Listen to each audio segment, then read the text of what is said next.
Hey everybody, I'm here at the San Lorenzo Food Bank in Alameda County. I have Janelle here, who is the big boss of this operation, and then Edith, Allison, and Joanne, and they're all volunteering. This food bank is, 3 years ago, was serving 700 families a month. Now it's serving 2,700. And there's more and more Americans who are living on this precipice of food insecurity. 43 million Americans are food insecure, meaning they're not getting enough to eat. And this is an issue that is neglected. It's an issue that we need to start paying attention to the people who are falling through the cracks in this country, and that's what I'm going to do as president. It seems like the approach right now is to pretend like your candidate doesn't exist, and then when to acknowledge his existence, to dismiss him as a conspiracy theorist. Let me tell you how this happened, because it really is somewhat astonishing. I've been in politics a long time, and so we're making a real strong push for the end of the quarter to build up our campaign chest. One day we get $1 million, and I'm like, whoa. And people are going to Kennedy24.com, and then the next day, another million. And I'm saying, wait a minute, there's something happening here. He must be catching on. And then the third day, it averaged out to another million. Mm-hmm. And I'm thinking, I have never seen anything quite like this. So the more people hear Mr. Kennedy, the more they like what they hear. And I think that he's the man for the moment. And the fundraising is really a reflection of it. I am so excited about this campaign, and apparently a lot more Americans are getting excited about Mr. Kennedy's campaign. It seems like it. It seems like you can see on your screen right now the campaign cash, the fundraising you're referencing. But, it's interesting as well when it comes to Joe Biden. It started to be reported in the press, Politico, The Atlantic, talking about different alternatives to Joe Biden. But again, to my initial question, they're looking for alternatives while one exists. It's as though you don't, RFK Jr., the man you're supporting, isn't an alternative to Joe Biden in so many of the mainstream Democrat circles these days. It's just, despite your fundraising or your polling, which I think in some situations is up around 20, it's, hey, what about Kamala? What about Gretchen Whitmer? Is there any alternative Joe Biden? Well, the whole thing about success in politics in a campaign is to focus on what we're trying to achieve. And Mr. Kennedy has support that reaches across the political spectrum, and he comes from the center. He opens up to center right, center left, and embraces the totality of America, because Americans don't want somebody who's going to be president of a party. They want someone who's going to be president of the nation. And so people are responding to Mr. Kennedy because people want unity. They want to heal the divide. They're tired of the polarization. They want a president who can stand up against these interest groups. Right. And they see in Mr. Kennedy an authentic truth teller. And this is why the campaign's getting this energy. And I've been in politics a long time. I've seen many campaigns. I've never seen a campaign going vertical like this one.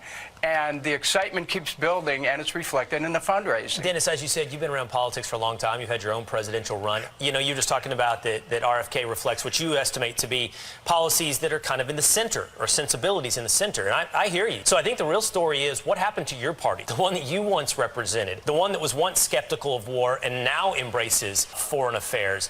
What is the party of Democrats? Well, first of all, I'm a Kennedy Democrat. What does that mean? It's the party of John F. Kennedy, who said, ask not what your country can do for you, ask what you can do for your country. There's a sense of unity behind it. It's a party of Robert F. Kennedy Sr., who courageously challenged a war and who promised to take the country in a totally new direction. That promise was shortcut. And other Kennedys that have been involved. And now you have Robert F. Kennedy Jr., who represents a reconnection with basic American values that unify all of us. And people want that. They get a feeling about this campaign. I want to make sure that I make this point. This campaign isn't just about an intellectual exercise. It's about the heart. It's about the spirit of America. And the feeling that people get about it is contagious, and it's sweeping Americans up into this cause that's bigger than ourselves. Wow. And that's the thing about Robert F. Kennedy Jr.'s presidential candidacy. He's unifying Americans. He's causing us to believe the country can be so much better than it is, and that our leaders can be so much better. They can be truth tellers. They can be authentic. They can be people we can trust. They can be individuals who will lead America on a path to not just economic economic recovery beyond where we are now, but to a spiritual renaissance about we're all Americans, we're all together, the unifying impulse that we have, that when we see the flag pass by and we want to feel that this country is so loved. And Mr. Kennedy has that in his heart and soul to help bring us together. Well, it's resonating. We can see it in the fundraising. We can see it in the polling. Questions will be recognized by the Democrats. Dennis Kucinich, appreciate your time this morning. Thank you. Thank you. Bye now.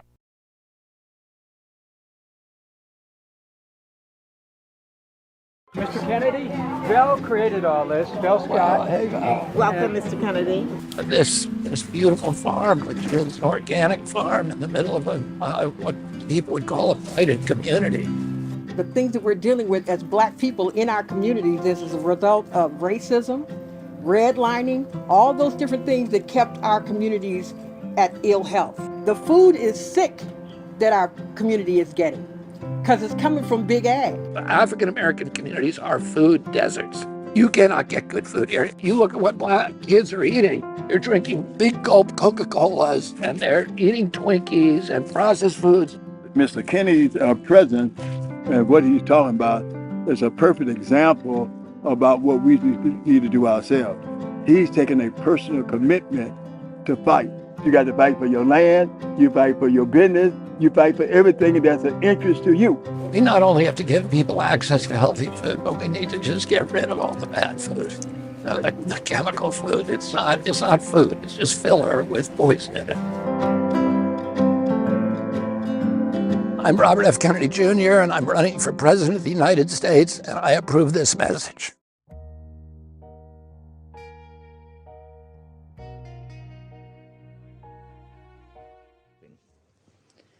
I now give the floor to Mr. Max Blumenthal. Thank you, and I thank Alex Rubenstein and Wyatt Reed for helping me prepare this address. Wyatt Reed is a journalistic colleague of mine who in October 2022 happened to be in Donetsk when his hotel was shelled by the Ukrainian military with a apparently U.S.-made howitzer, nearly killing him. He was 100 meters away. I'm also here with my friend, the civil rights activist Randy Credico, who was more recently in Donetsk and witnessed regular HIMARS attacks on civilian targets. I am here not only as a journalist who spent over 20 years writing books, producing documentaries, and writing articles about conflict and politics from several continents. I'm also here as an American taxpayer who's been dragooned into funding a proxy war that has become a threat to the regional and international stability at the expense of my countrymen and women. Just June 28th, as emergency crews worked to clean up yet another toxic train derailment in the United States, this time on the Montana River, further exposing our nation's chronically underfunded infrastructure and its threats to our health, the Pentagon announced plans to send an additional $500 million worth of military aid to Ukraine. The development came as Ukraine's army enters the third week of a vaunted counteroffensive that CNN describes as, quote, not meeting expectations, and which even Volodymyr Zelensky says is going slower than desired. As Ukraine's military failed to breach Russia's primary defense line, CNN reported on June 12th that Kiev had lost, quote, lost 16 U.S.-made armored vehicles sent to the country. So what did the Pentagon do? It simply passed that bill down to average U.S. taxpayers like myself, charging us another $325 million to replace Ukraine's squandered military stock. There was zero effort to consult the U.S. public's position on the matter, and the vast majority of Americans likely did not even know the exchange took place. This policy that I'm describing to you, which sees Washington prioritize unrestrained funding for a proxy war with a nuclear power in a foreign land while our domestic infrastructure falls apart before our eyes, exposes a disturbing dynamic at the heart of the Ukraine conflict, an international Ponzi scheme that enables Western elites to seize hard-earned wealth from the hands of average U.S. citizens and funnel it into the coffers of a foreign government that even Transparency International ranks as consistently one of the most corrupt in Europe. The U.S. government has yet to conduct an official audit of its funding for Ukraine. The American public has no idea where their tax dollars are going. And that's why this week, we at the Gray Zone published an independent audit of U.S. tax dollar allocation to Ukraine throughout the fiscal years 2022 and 23. Our investigation was led by Heather Kaiser, a former military intelligence officer who served in Iraq and Afghanistan. We found, among many bizarre payments, a $4.5 million payment from the U.S. Social Security Administration to the Kiev government. We found $4.5 billion worth of payments from the U.S. Agency for International Development to pay off Ukraine's sovereign debt, much of which is owned by the global investment firm BlackRock. That amounts to $30 taken from every U.S. citizen at a time when 4 in 10 Americans cannot afford a $400 emergency. We found tax dollars earmarked for Ukraine, padding the budgets of a television station in Toronto, a pro-NATO think tank in Poland, and believe it or not, even rural farmers in Kenya. We found tens of millions to private equity firms, including one in the Republic of Georgia, as well as $1 million payment to a single private entrepreneur in Kiev. Our audit also revealed the Pentagon's $4.5 million contract with a company called Atlantic Diving Supply to provide Ukraine with unspecified explosives equipment. This is a notoriously corrupt company that none other than Tom Tillis, the chairman of the Senate Armed Services Committee, previously lambasted for its, quote, history of fraud. Yet once again, Congress has failed to ensure these shady payments and massive arms deals are properly tracked. In fact, much of the military and humanitarian aid shipped to Ukraine has simply vanished. Last year, CBS News quoted the director of a pro-Zelensky nonprofit in Ukraine who reported that only 30% of aid was reaching the front lines. The embezzlement of funds and supplies is at least as troubling as the potential consequences of the illicit transfer and sales of military-grade weapons. Last June, the head of Interpol warned that the massive transfers of arms into Ukraine means, quote, we can expect an influx of weapons in Europe and beyond, and that criminals are now, as we speak, focusing on them. This May, a group of anti-Kremlin Russian exiles outfitted with gear supplied by the Ukrainian government was hailed by Western politicians for carrying out terrorist attacks in Russian territory using American-made Humvees.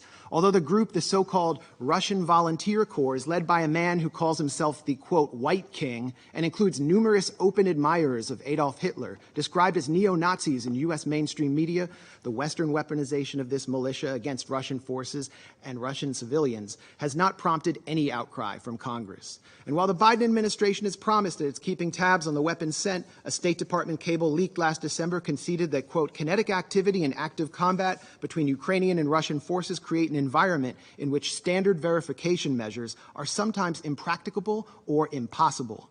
The Biden administration not only knows that it cannot track the weapons it's shipping to Ukraine, it knows that it is escalating a proxy war against the world's largest nuclear power and daring it to respond in kind.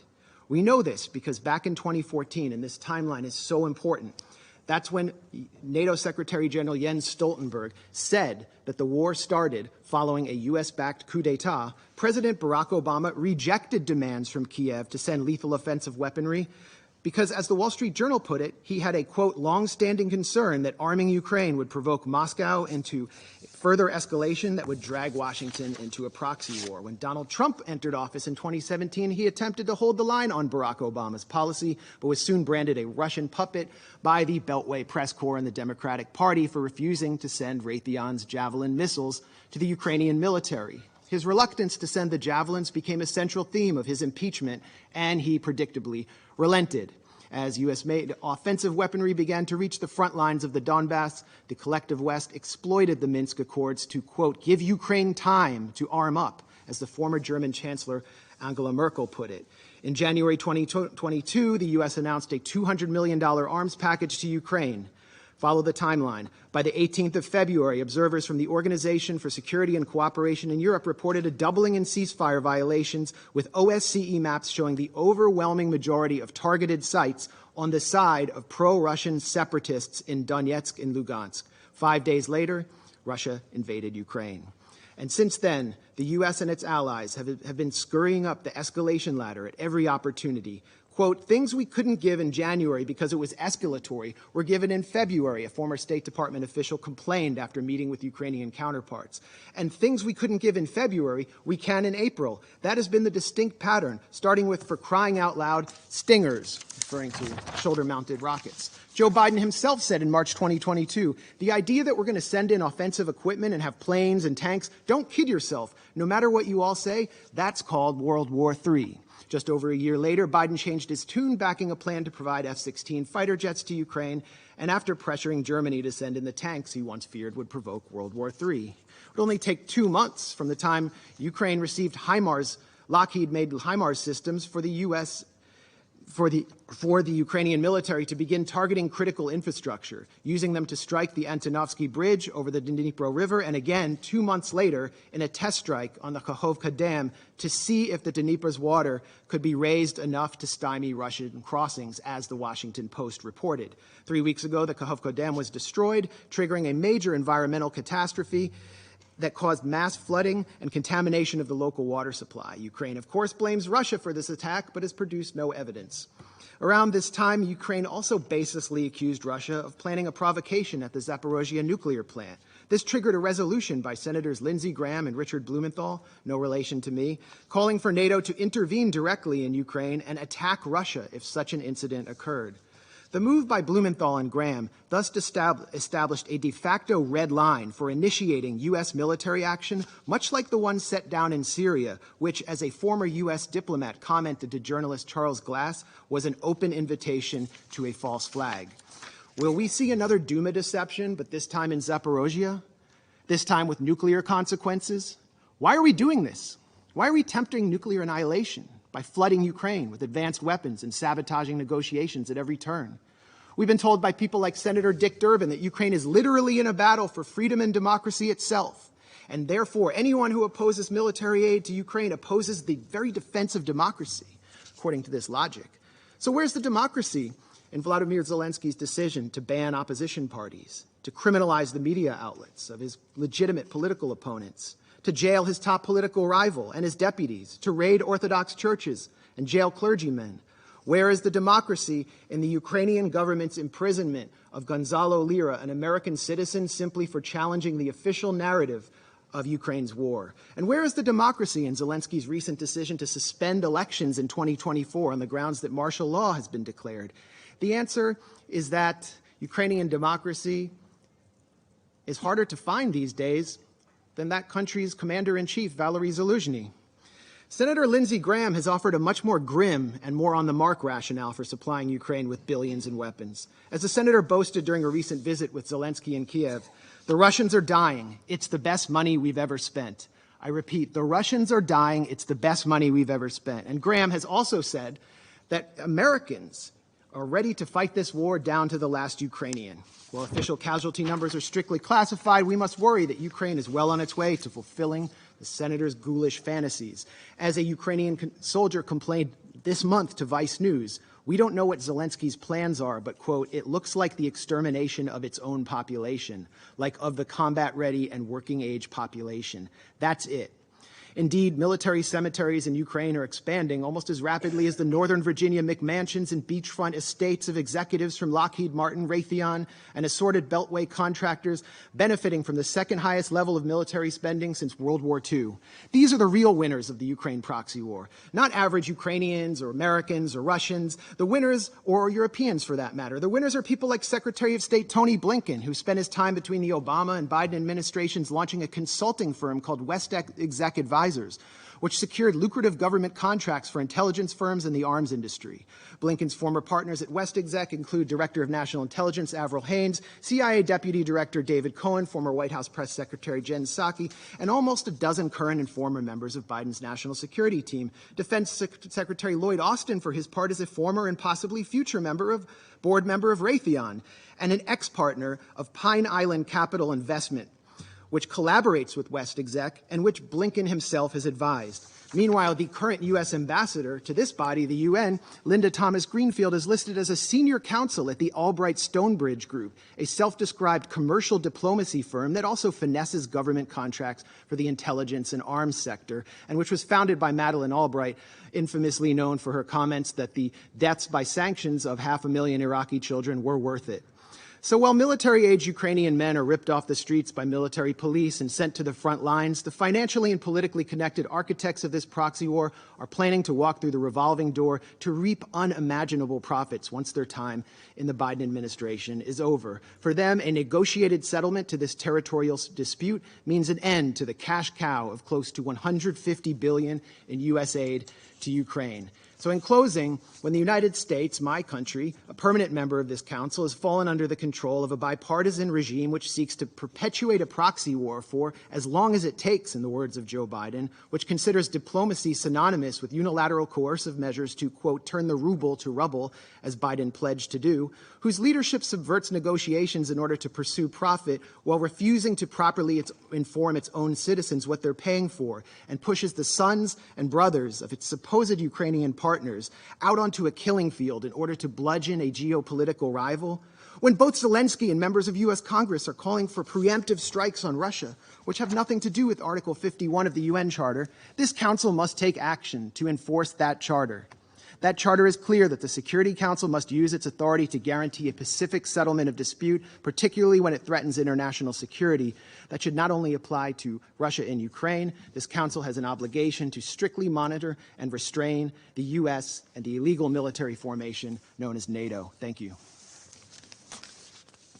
I thank Mr. Blumenthal for his briefing.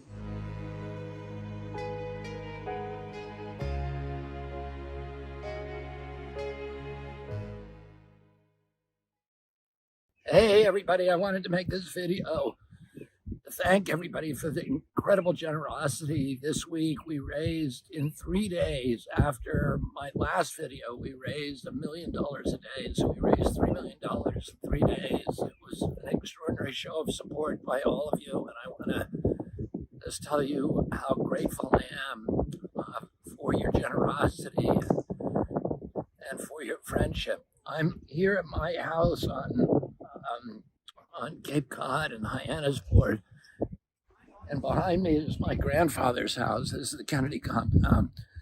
My grandfather bought that house in 1928. He was living in Boston, but he was a scratch golfer, but he couldn't play golf. They wouldn't let Catholics on the golf courses in Cohasset or the northern towns, and he came down here because there's a golf course here that was built by an Irishman named Lawrence O'Brien. And so they, of course, let Catholics on. My father was the first of his children, was the seventh of his children, but the first one to get married. So all the 9 children were raised in that house. My father was the first one to get his own house, and that's it there. And then my uncle, President Kennedy, owned this house here, and my uncle Steve Smith owned the house right there attached to the compound. When I was a kid, every Friday, the summer White House was here, and every Friday, 3 helicopters would land right there next to the beach near the football field. And my uncle would get out, President Kennedy, with my Uncle Teddy, who was in the Senate beginning in 1962. My Uncle Steve Smith, who was the chief of staff in the White House. My Uncle Sarge Shriver, who was at the head of the Peace Corps. And my father, who was Attorney General. They'd all get out of those 3 helicopters. And then we would spend the weekends here. On the election eve in 1960, the election headquarters was my father's house. And Louis Harris, the pollster, was there, and he was set up on the 2nd floor in my bedroom. And my Uncle Jack, around 1 or 2 in the morning, he was losing the election. And the California returns hadn't come in like that. And he went home, he walked back in the yard, he walked into his house, and he went to sleep. And the next morning, my Aunt Jackie sent Caroline in, who I think was 3 years old. that time. And she said to him, he lived in this bedroom right here, that picture window. And Caroline woke him up and said, "Good morning, Mr. President." And that was the first he knew that he'd been elected. And then he gave that willow tree there. He gave his first press conference as president-elect under that tree. And the Secret Service that afternoon brought in a trailer. And this was the baseball field where we played baseball every day. Like 29 cousins here, and all the other kids in this town. And so for the next 3 years, we were living in this magical situation in the middle of the summer White House with, family, really big, loving family, filled with great, great kids. And, I had a magical childhood that I'm very, very grateful for. So that's kind of a little part of my history. It's the history that's brought me to this point in part today, and I'm really happy for the chance to share it with you. And I want to thank you all again for your support for this campaign.